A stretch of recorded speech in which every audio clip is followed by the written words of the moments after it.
ইন্দ্র, আমি অফিসে গেলাম, লেট হয়ে গেল আজ। মা, আজ তুমি অফিসে যেও না, আমি তোমাকে কিছু দেখাতে চাই। পরে দেখাস মা, আমার লেট হয়ে যাচ্ছে। না মা, এখনই যেতে হবে, তুমি শুধু পর্দার আড়ালে চলো। আসো মা।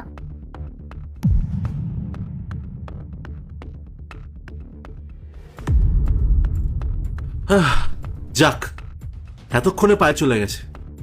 এই যে মা জননী, তোর মা কি গেছে? হ্যাঁ বাবা, এই মাত্রই মা বেরিয়ে গেল। উফ, শান্তি। কানের পর্দাটা সকাল থেকে একবারে খেয়ে ফেলছিল। সেটা কাজ করতো, তুই চট করে বাইরে একবার গিয়ে দেখে আয় তোর মা চলে গেছে কিনা। বাবা, আমি বললাম তো মা চলে গেছে, তুমি এত টেনশন করছো কেন? টেনশন না রে পাগলি, ঘরটা একটু ঝাড়পোছ করে রাখ, আজকে তো নতুন মা আসবে। আর আজকে একটু ভালো ড্রেস পর, যা। ওই আন্টিটা আবার আসবে?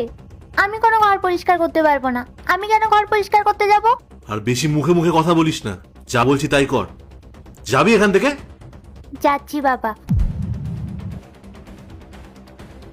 হ্যাঁ বেবি, এই তো এইমাত্রই গেল, অফিসে গেল, আর আমি স্বাধীন হলাম। আর হ্যাঁ, তুমি চলে আসো, আমি একদম রেডি। আমি মেয়েকেও বুঝিয়ে দিয়েছি, ও কোনো ঝামেলা করবে না। Love you so much.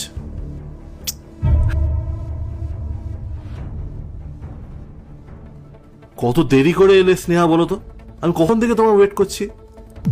কি করবে বলো, জোর করে যখন বিয়ে দিয়েছে এটুকু তো সহ্য করতেই হবে। আমি জানি তুমি ওকে ডিভোর্স দিয়ে আমার সাথে আলাদা থাকতে চাও, কিন্তু প্লিজ কাজটা একটু তাড়াতাড়ি করো। এভাবে আর লুকিয়ে দেখা করতে একদম ভালো লাগে না। আমি তোমার সাথে থাকতে চাই।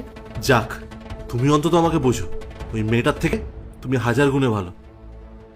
আমি সত্যি বলছি, আমি ওকে এক ফোঁটাও সহ্য করতে পারি না। আর ওর মেয়েটা সারাক্ষণ শুধু বক বক করে আর জাস্ট মাথায় যন্ত্রণা ধরিয়ে দেয়। ওসব ছাড়ো, তুমি জানো আমার বাবা মা না খুব বিয়ের জন্য প্রেশার দিচ্ছে। আরে, ওকে ডিভোর্স দেওয়াটা কি এতটাই সহজ? তুমি জানো আমি সম্পূর্ণ ওর টাকায় চলি। এমনকি তোমাকে যে গিফটগুলো দিই সেগুলো সম্পূর্ণ ওর টাকায় নেওয়া। আর কথাগুলো শুনতে হয় শুধুমাত্র সম্পত্তির লোভে। তাহলে উপায়? আমি চাইছি ও আমার ভালোবাসায় এতটাই অন্ধ হয়ে যাক যে সব সম্পত্তি আমার নামে করে দিক। ব্যাস, একবার সম্পত্তিটা হাতে পাই, তারপরে কিছু ভাড়ায় দিয়ে আর কিছু বিক্রি করে তারপর একটা বিজনেস শুরু করব। তারপর তোমার আর আমার পুরো লাইফ সেট। কিন্তু এতে তো অনেক সময় লাগবে। লাগুক, তাতে কি হয়েছে? একবার টাকাটা হাতে চলে আসুক, তারপর মার মেয়েকে এমনভাবে বাড়ি থেকে বার করবো না, সারা জীবন এ বাড়িতে ঢুকতে দেবো না। পার্ট 2 দেখতে সাবস্ক্রাইব করো ভেলকু 78M।